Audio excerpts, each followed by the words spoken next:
आज लौकड़ा थाना पे यहाँ पे समीक्षा की जा रही है मेरे द्वारा। इसमें मुख्यतः जो आगामी चुनाव है, उसको लेकर के जो निरोधात्मक कार्रवाई की जा रही है, उसका स्टेटस चेक किया जा रहा है।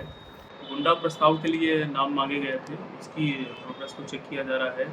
जिला बदर करने के लिए सीसीए 3 और 12 के तहत जो चिन्हित अपराधी हैं, सभी थानों को टारगेट दिया गया था लिस्ट बनाने का। तो उसकी क्या प्रोग्रेस है, उसको मेरे द्वारा चेक किया गया है। चेक करने पे ये पाया गया है कि करीब 200 अपराधियों का नाम एसडीएम के यहाँ बॉन्ड बनवाने के लिए भेजा जा चुका है।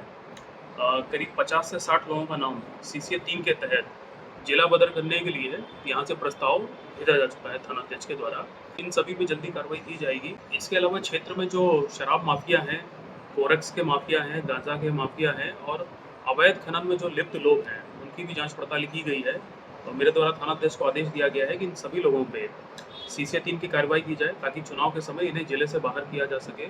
और दूसरी चीज़ है कि इसमें से जिन लोगों ने काली कमाई अर्जित करके रखी हुई है, जिन पर ढेर सारे आपराधिक इतिहास है, तो मैंने थानाध्यक्ष को आदेश दिया है कि संपत्ति जब्ती करने के लिए जो नया कानून है बीएनएसएस, उसकी धारा 107 के तहत प्रपोजल बना के न्यायालय में भेजा जाएगा और बहुत जल्दी इन सब पे कुर्की की जाएगी।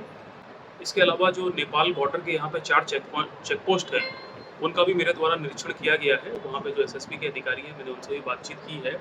वहाँ पे सीसीटीवी कैमरा की स्थिति और जो गाड़ियाँ आती हैं, लोग आते हैं, वो सब चेकिंग करना, कागज़ वगैरह चेक करना, उसकी जो प्रोग्रेस रही है पिछले 1-2 महीने में, उसको चेक किया गया है।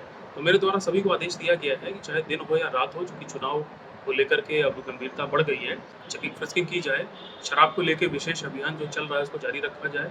वारंट कुर्की के डिस्पोजल में तेज़ी लाई जाए और जो ऐसे माफिया यहाँ हैं, जिन्होंने काफ़ी काली कमाई अर्जित कर ली है, जिसके सबूत अब पुलिस को मिल गए हैं, उन सबकी संपत्ति जब्त करने के लिए अब एक विशेष अभियान बहुत जल्दी चलाया जाएगा।